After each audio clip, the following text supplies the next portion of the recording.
Assalamualaikum warahmatullahi wabarakatuh. Ibu ucapkan selamat kepada kelas 7 ya, semua siswa kelas 7 yang telah dinyatakan lulus dan bergabung di SMP 40. Perkenalkan, nama Ibu Yuni Hartati. Ibu akan mengajar kalian prakarya dan juga BKTIK. Selama media daring ini, kita akan berkomunikasi lewat WA, email, FB, dan media pembelajaran lainnya lagi, Google Classroom jika dibutuhkan, dan media-media lain nanti ya.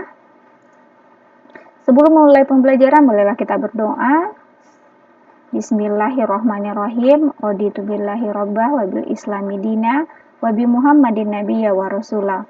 Rabbi zidni ilman warzuqni fahman. Amin. Kontrak pembelajaran. Siswa diwajibkan mengikuti semua materi yang disajikan. Kemudian mengerjakan segala tugas dalam setiap KD-nya ya, dalam setiap bab-bab.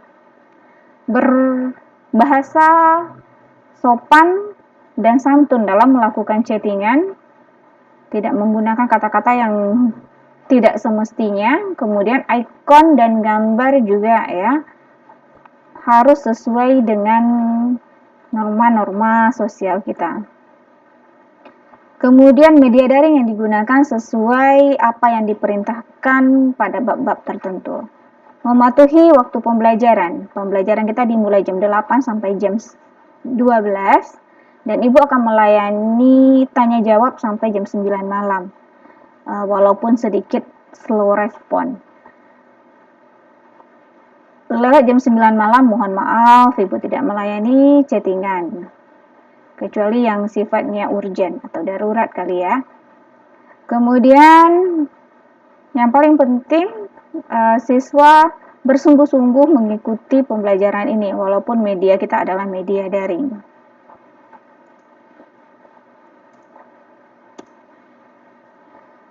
Pada KD yang pertama, kita akan belajar kerajinan serat dan kerajinan tekstil.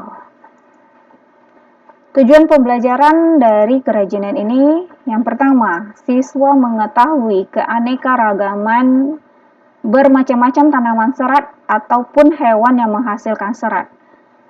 Dari apa yang kita lihat ini akan memunculkan rasa syukur kita kepada Sang Pencipta, kepada Allah. Dari tanaman ini dan hewan-hewan ini, kita harus mempunyai rasa peduli lingkungan untuk kelestarian hewan maupun tumbuhan serat, karena ini sangat berguna sekali dalam kehidupan sehari-hari. Kemudian Ananda mengetahui proses bagaimana nanti membuat kerajinan serat. Kemudian mengetahui produk kerajinan akan menghasilkan sebuah produk ya. Kalian akan bisa membuat nanti produk-produk sederhana saja yang bisa dimanfaatkan dalam kehidupan sehari-hari. Nih, kerajinan serat. Mungkin kalian sering lihat ini di toko-toko souvenir, di pameran. Nah, ini pengrajinnya ya. Ini untuk ayunan dari serat semuanya ini. Dari serat tumbuhan. Nih, pengertian serat. Serat adalah potongan komponen dan membentuk jaringan memanjang yang utuh. Nah, ini dia. Memanjang, utuh, dan dia seperti jaring. Nah, tahu jaringan ya, laba-laba. Internet juga jaringan. Banyak dia. Ini salah satu, ini diantaranya tumbuh-tumbuhan yang menghasilkan serat. Kulit jagung, pisang. Karakteristik serat. Nah, ini kita harus tahu karakteristik seratnya. Dari buah misalnya, yang kita ambil sabut kelapa di sini ya. Kemudian kalau dari daun itu daun pandan. Daun pandan ini biasa adanya di rawa-rawa. Bukan daun pandan yang digunakan untuk buat kolak, bukan ya. Ini daun pandan yang digunakan untuk membuat tikar. Kemudian yang diambil, yang dihasilkan dari biji, yaitu kapuk. Isi kapuk ini kapas ya. Kapas kemudian diolah menjadi benang, benang diolah nanti menjadi kain, dan kain bisa diolah menjadi beraneka ragaman kerajinan, baju, dan lain-lain sebagainya. Kemudian yang diambil dari batangnya, yang seratnya ada pada batang, yaitu anggrek, melinjo, beringin, mahkota dewa. Nah, ini yang ada di pekarangan kita yang biasa kita lihat ya. Anggrek, melinjo, dan beringin. Serat hewan, ada yang tahu apa? Hewan apa ini? Ini adalah ulat sutra. Jarang kita temukan di sini ya. Ulat sutra ini bisa diolah menjadi benang. Mahal nih. Benangnya ini bisa diolah menjadi kain sutra. Kemudian hewan lainnya nih nampak ya. Nampak sekali dari karakteristik kulitnya itu bisa membuat rompi, topi, kemudian tas, sepatu kulit, tas kulit. Hewan serangga, ternyata juga hewan serangga ini adalah penghasil serat. Nanti kalian bisa mencari informasi hewan-hewan serangga apa saja yang bisa menghasilkan serat.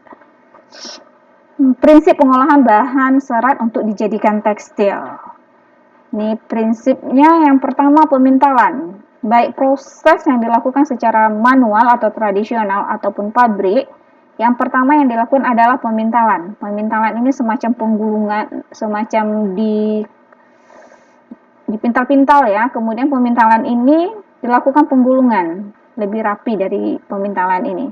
Setelah penggulungan, ini perapian dari pemintalan namanya penggulungan ya, dirapikan. Kemudian dilakukan pencelupan warna, beraneka ragam warna bisa kita lakukan di sini ya. Setelah pencelupan warna ada penenunan. Setelah penenunan baru terbentuk kain. Nah, tadi pengolahan kapas, sekarang kita ke pengolahan kulit jagung. Salah satu contohnya Bekasi kulit jagung ya, karena kulit jagung ini yang banyak di Pekanbaru mungkin. Yang pertama diwarnai dulu kulit jagungnya. Kulit jagung yang kalian pilih adalah kulit jagung yang struktur daunnya lembut, yang bisa kalian bentuk dengan mudah. Nah, cara mewarnainya, rebus air sampai mendidih. Setelah mendidih kasih warna, aduk-aduk sehingga setelah nampak kulit jagungnya sudah diwarnai merata. Nah, kalian bisa angkat. Kemudian lakukan penjemuran, lakukan pengeringan di sini ya. Setelah jemur kering, dia akan kayak kain ya, akan berkeriput-keriput supaya dia rapi. Nanti kita lakukan setrika, betul-betul disetrika kayak pakaian, supaya nanti kerajinan yang dihasilkannya itu bagus. Sekian dari Ibu, mari kita kerjakan tugas ini. Catatan akan dikumpul sesuai dengan instruksi sekolah nanti, apakah sekali sebulan ataupun sekali dalam 2 minggu. Nah, ini kerjakan di catatan kalian. 1. Pengertian serat. 2. Jenis-jenis serat. Yang ketiga mengobservasi ya, tahu mengobservasi ya, meninjau bahan serat yang ada di wilayah kita ini. Contoh serat tumbuhan yang paling banyak di sini misalnya apa? Jagung, kelapa, apa manfaatnya. Kemudian hewan, apa yang sering kalian lihat. Nah, mungkin hanya itu yang bisa Ibu sampaikan. Ibu akhiri. Assalamualaikum warahmatullahi wabarakatuh.